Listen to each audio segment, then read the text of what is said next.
Everybody, welcome back to another episode of FSIDFS Fantasy NASCAR Picks. I'm your host, Mega31. We're at Dover, the Monster Mile. Unfortunately, practice and qualifying was rained out today, so we get a weird formula that NASCAR threw together, which is mostly from the road races we've had recently, combined with how their standings have been through the season. So uh, it's kind of upside down because you got good road racers starting um, forward, and you've got some good people at this track going a little bit backwards. So weather tomorrow, I mean, there's still light rain right now as we speak, but tomorrow looks like it's going to be in like the 80s and 90s, only like a 15% chance of rain. So a little bit of cause and concern. It's a tire wear track. So Goodyear created a tire they brought out last year, but it was in the spring. It was in April and it was cold. So it's July now. It's gonna be warmer. Like I said, 80s, 90s. Probably track conditions are gonna be like 95 to 100 um, temperature. So it's a softer tire that they're gonna lay some rubber down. So they're gonna be fall off, but hopefully it also gives some grip. We don't know how it's going. They haven't been able to run on it to practice or qualify. So, and if there's any mechanical issues with these cars, nobody knows because they're not going to manifest until like the race starts. So we'll probably see a competition caution lap. I mean, there's 400 laps in this, so 25, lap 50, somewhere in there, 35. Um, so that kind of helps put it back together, and some of the faster, better cars at the back gives them an advantage to rack things back up after you get spread apart a little bit to make some more advances. So I'll have to watch that. So lots of unknown. I'd play light here because this has been a tough DFS track to begin with. It's a tough track. It's a steep concrete, like older classic track. It's not like a freshly paved, very slick, lots of groove track. So you really need to know what you're doing here. So again, I feel that I'm probably gonna play like maybe it's not as bad as Super Speed. I'll probably play about half of what I normally did. I did the same thing with Xfinity, and that worked out well because it got rained out, and actually I had a couple $100 profit. It was not bad. I didn't have Chastain in my main lineup, which was good, and I had a feeling for Sheldon Creed. I wanted to see if it would play out, but he did okay, but he wasn't like superstar. But who knows? It could have been a lot different story. And I think Kyle C could have won the race if it started raining at the end of stage two there. That would have been absolutely amazing. Um, Even more than Kelly Growler for like our motorsports, like winning their last race. So, just one other note here: you have the four blue names. They are the final four for the in-season challenge. Who saw that coming? It's almost like having a Final Four in the NCAA tournament with, like, so let's say Kansas and Pepperdine and Creighton and Maryland. That's like your Final Four there. So obviously, lots of upsets. These drivers, it's $1 million for the driver. So there's some incentives for the team. So sure, there's a little extra funding thrown in these, a little extra resources from the team throwing in it just to give them a little extra push. And we'll see what to advance. So head to head, I believe it's Reddick and Gibbs, and it's Dillon and Nemechek. So you are going to have Ty Dillon or John Hunter Nemechek in the final. How about that, folks? Anyways, let's get to this race. We're back to dominating points here. So the Doms before I was looking for finishing position. People that thought I could win the race. Now we need the fast laps. We need with 400 laps. We need those dominator points. And we have seen dominators come for it's probably gonna be a 2 to 3 dom race. And we have seen them come outside the top 10 multiple times just because of how long the race is with how many laps. So you don't necessarily need to find all your dominators up top. You want to find your early dominator, and then there's some fast cars that are probably going to make it up there. Do some cool things to try to get track position with pits, strategy, staying out, coming in, whatever. Hoping for caution, trying to play it right, and we'll see what happens there. I think it was like Hemrick played perfect last year and ended up finishing like ninth. Wasn't a ninth place top 10 car by any means. I mean, qualified 14th. but still, like there, if you get the right strategy here or in any race, then it can really mess you have a good day. It also can cause you to have a fast car and have a miserable day. Um, so Chase Elliott has the pole just based on the formula. He finished fifth last year after starting 29th, so it's kind of a different story this year. Again, to start from the pole, gets the advantage of having the first pit stall. Not a super big advantage like a couple tracks, but it's a significant advantage here. So really like that. And I think he'll go out there and dominate early. I think he's always been a popular driver, and I think this will move him from highly owned to chalk just because he probably is going to go out there and lead early. There might be some that could potentially contend to him, but I think competition caution kind of hurts him a little bit, but I think he'll do enough and have a solid enough day to be safe to be playing in cash there. Briscoe has some upside here. Last year he started seventh, finished 19th, one lap down. And not his best racetrack, so I think he's a GPP here for me. Bell last year was playing shoots and ladders. He was up, and then he got a speeding penalty or something, or a loose lug nut they didn't tighten on pit road, and he kept on, or maybe it was an accident. I can't remember. There's a couple times where he got sent to the back of the field, raced his way up towards the front again, got sent all the way to the back, raced his way all the way up to the front again, and wash, rinse, repeat. And he ended up in a crash towards the end and ended up finishing 34th after starting 33rd. So all that effort in vain.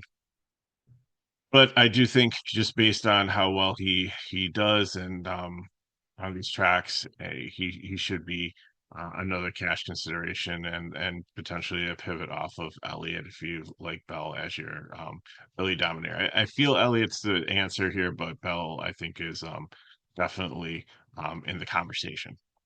Reddick GPP here. And he's not bad. I don't really think there's like too much of a high groove for him to find on this track. Last year, he started fourth, finished 11th, finished on the lead lap. Nothing spectacular. It's done better here recently, but I still think he's a GPP play. Byron should be solid also, like 5 place differential points if he gets up there and leads, but I really like the other cars ahead of him a little bit, but I think out of these, he got in a wreck last year with Bubba, and I think Bell was involved in that one too. It was like 72 to go on a restart, and they all end up getting into each other. So, but I think Byron's solid here, and I think among these here, this is like where you're going to probably find your early dominator. Van Ginsberger and McDowell are fades. They're road course drivers that are up here because they did well on the road courses, but they're just going to drop like anchors. So I would not advise playing them. Joey Logano this is not a good track for him. I know he's coming up at the 4X, which I usually tell you to look for a cash play. Almost put the fade on him here, but he's just not one in this next gen car to really do well at this track. So I'm out on him. Even if he was the last guy in a lineup, I would probably see if I could reconfigure things to not have to play Joey Logano here. Just because I mean, he wasn't horrible last year. He finished 16th after starting 13th, but I just don't see like a ton of upside for him to be in the top 10. Gibbs, I think, is the other upside dominator I'm going to put here because just the way Logano, McDowell, and Ginsberger, I think I go backwards.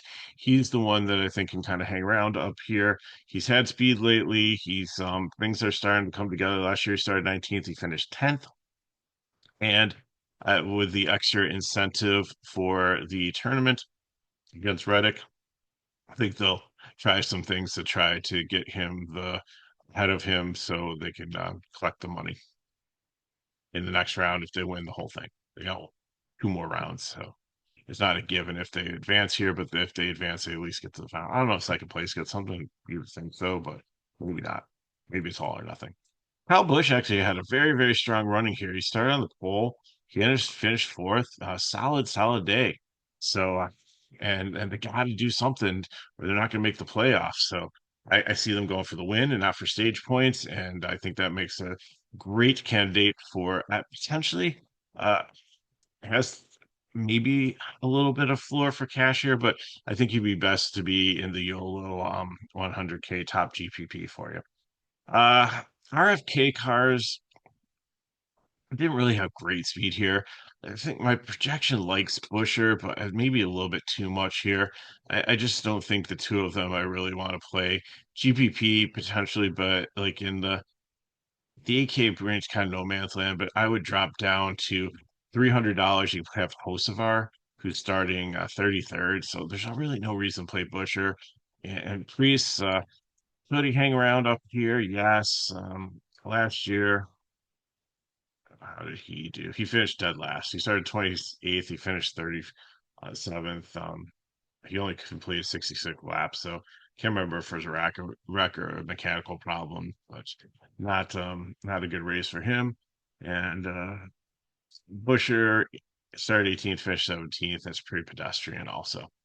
Hamlin. Hamlin and Larson have been dominant in the next gen car on these high banking concrete tracks.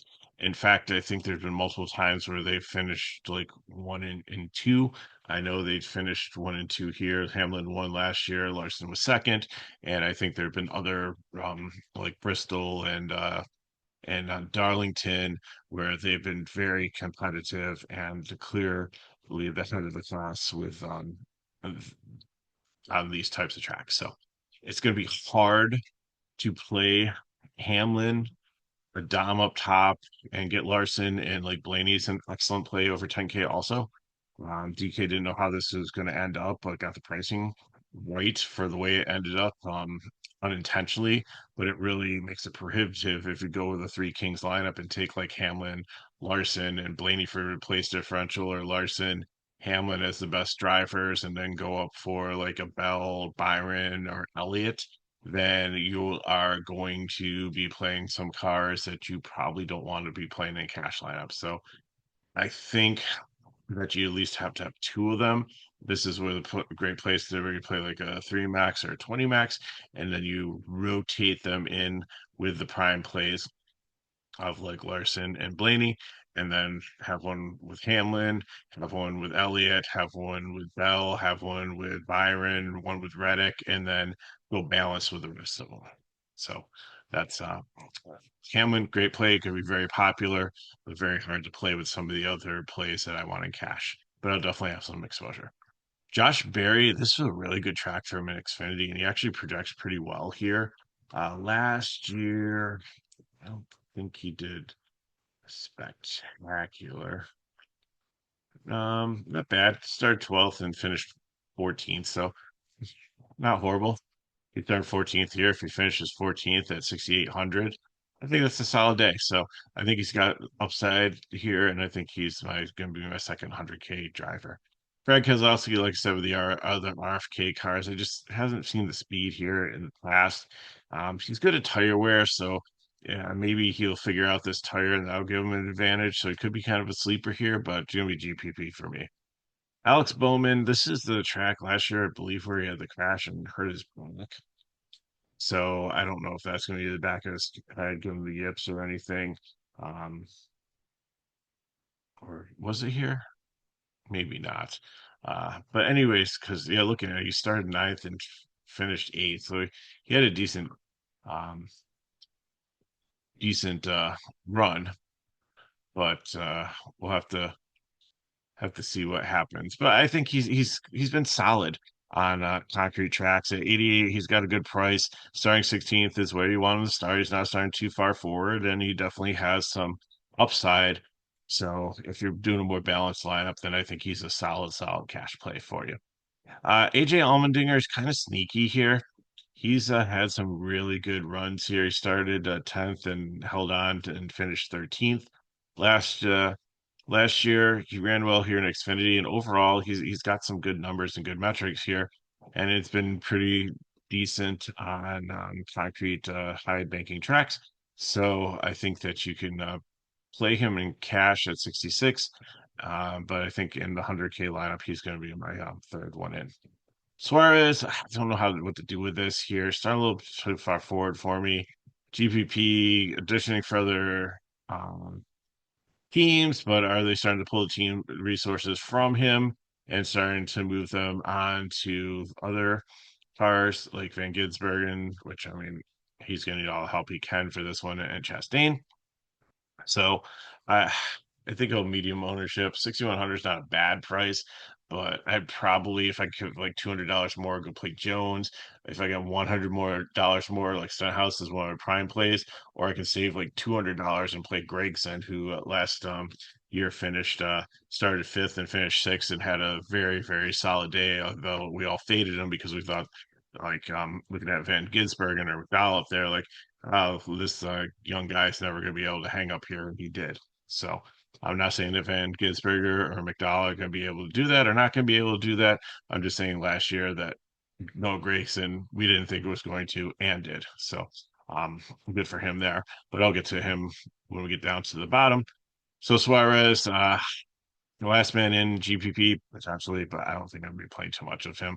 Um, unless I see like a renaissance or something and he gets a ride for next year and he just is the pressure's off and he's just pulling off solid results and has some floor. Chastain, I really like here too. And if you're not going for some of these high ones, like he's got place differential baked in, he's got potential to get up there and lead, and he's super aggressive on restarts. And you do have the competition caution, and you probably will have some other cautions in between as people try to figure out this tire. So if he's not one of them or part of them, then he has an opportunity. I know he wrecked out of the Xfinity race, but that's a completely different horse of a different color. We're onto Cup here. Uh, and I think that he has some really good upside here from 19th. Justin Haley, same thing as Suarez, fade for me. I'll see what happens next year, but they just don't have this anything together. Ty Dillon started way too far forward. I was going to put a fade on him here. The only reason I put GPP is just because we saw him being aggressive and moving cars and trying to compete to advance in this tournament. And if they're throwing more resources and backing towards him, and he's going to be more aggressive, and they're going to make more aggressive calls to try to beat John Hunter Nemechek, then I think he merits a GPP and not a fade. Bubba Wallace was in a crash last year here, but he's been pretty solid on these types of tracks. He comes back at 4X, which is what I'm looking for. 6,400, like the price tag, no objections. Probably gonna be pretty high owned. Austin Dillon, GPP here. Like the price tag's good, but I think that he's solid, but doesn't have a ton of floor. I think he could potentially fade back a little bit, and GPP for me. Gillen, I usually like him, but he's 24th is a little bit. I read him like 30th to 34th. Uh, I just don't have a good feeling about him at this track and starting up there. Very flat day last year. Started 30th, finished 31st. I can't be losing like 6 to 7 place differential points here, so fade. Larson, like I said, he and Hamlin are the head of the class. I think it's his turn here. He's getting more place differential for $500 more. Probably going to need to get up there and lead some laps, and I don't see why he couldn't with pit strategy and competition caution and stuff, be able to work his way up. And well, it's just a master at this type of track. Nothing but good things to say about him. A little bit of inconsistency sometimes at this track in particular, but in the next gen car, he's been very good. So prime play for me. Cindric and Jones, like I like them here also. I think they're also solid plays.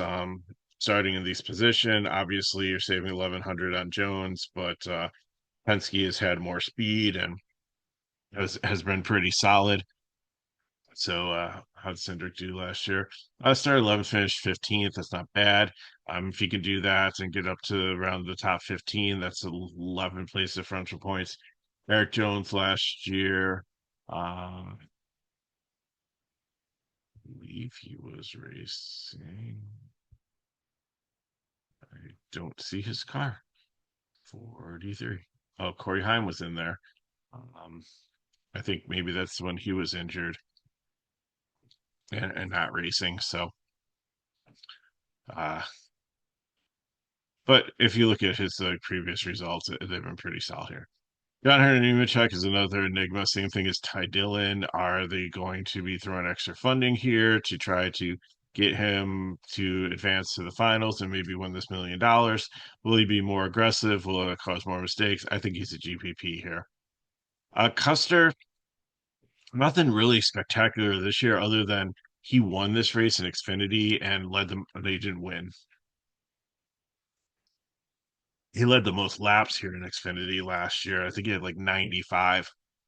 Solid day, just didn't get the ending that he wanted. Ryan Truex ended winning the race because they had like overtime after overtime over, and like good cars just kept on wrecking each other up front, and that wasn't Custer's fault. But he still finished like top 10, I believe, like maybe it was ninth. So I see some upside here. He does real well on these tracks. Like, will they have the speed and the fall off's the question. We don't know. We didn't see practice. It's a gamble as anybody is, but at the price point of 5,100, I like him in the 5K range, where he's starting and the upside I think he has. Zane Smith, same thing. Um, could be very solid in Truck Series. Was always good on tracks like this. So I think he's got some upside. Last year he started 37th, got up to 24th. This year he's starting 30th, even if he gets to 24th or just right up to the top 20. Then at 3,600, that's an excellent day for you for a cash play. Blaney, nothing but good things to say about him. Also, he's got plenty of opportunity for place differential. He could win this race. He could get up there and lead and dominate. He knows what he's doing on these steep concrete tracks, and I think he'll be able to pass the ones that don't, to be a little bit aggressive on restarts and have some great pit strategy where they're not going to lose points on pit road, and that's just going to help them continue to advance and get track position and hold it through the 400 laps. Solid play here. Herbst to GPP. I think if you have to punt, like he is the punt for you. It was okay here in Xfinity. It just doesn't have experience in Cup, and with so many question marks with the tire and no practice in qualifying. There's a reason he's 4,800. I think that he can have a good day as a punt for you, but I wouldn't expect anything super elite or for him to be in the optimal lineup. Hocevar is like a little bit pricey down here at 77, but he's aggressive and has been pretty fast. So he did actually race this as a rookie last year, started 20th, finished 22nd. So if he can get up into the 20s, that's 11 place different points. Even if he gets up to the top 25, I consider that a win. I think they'd be able to pay off the 7,700 price tag. Stenhouse is really good at concrete steep tracks, has always had speed, done well. I know last year he came and like wrecked himself like coming out of the pits. It was kind of stupid, but if you just throw that out as an outlier, and I'm hoping people remember that and they fade him. Um, but or if they go back and watch the race from last year and see that and they're like, nope, not playing Ricky. But if you look at the other races, he has been um very solid here. Projects really good, and I think he's gonna be solid prime play. Cody Ware and JJ Lee are fade, and Noah Gragson, like I said before, has the upside. He was able to hold a top, almost a top five position. Started fifth, finished sixth. Um, if you take Truex out, then he would have finished fifth among active drivers still left in the season. So I think he's got nothing but upside. I like Stenhouse a little bit more maturity wise and being able to tone that aggression. I think Gregson's a little bit more volatile. That's why Stenhouse got the prime tag and not Grayson. But I think they're great fill-ins if you're trying to get like all these expensive drivers in your lineup. So that's what I got for you. If you have any questions, put them in the chat below. Hit me at MegaRover31 on Twitter /X. Go to the description of the video, go to the FSI website on the right hand side. There's a link to our Discord if you want to get in there. If you've got additional questions, you can connect to me in that. Once in the lobby, you can go to the free rooms. There's a NASCAR pool one where I always that's not the paid one. That one's free. But it's a secondary one that I started this season. It's been pretty well for people to ask questions. And as soon as I've taken care of all the paying subs and they are all set and satisfied and ready to go, then I'll dive in there a little bit before lock. And after practicing qualifying for Xfinity today, because I did a speculation video, with like half an hour to go, I threw the chart out for them to be able to see, to try to help them out. So the paid people, which is really cheap, $5. If you pay $6, you get everything on FSI for the day. $5 for a weekend. I think it's just $3 for a race. So super, super cheap to get into the room. But need to make money to keep the lights on. But I do want to help you foremost. So I try to give away my advice for free as much as I can. So if you guys help us back, like, subscribe to the channel, share with friends. That helps to get out to more people. And just summer's been a little bit slower, but we had a stretch or most of the season where we've been over 1,000 videos or views of a video. That's incredible. So thank you so much for that. So good luck in the contest. Hope you have an amazing weekend. Brickyard next week. So I'll be back for Indianapolis, and I'll see you next time.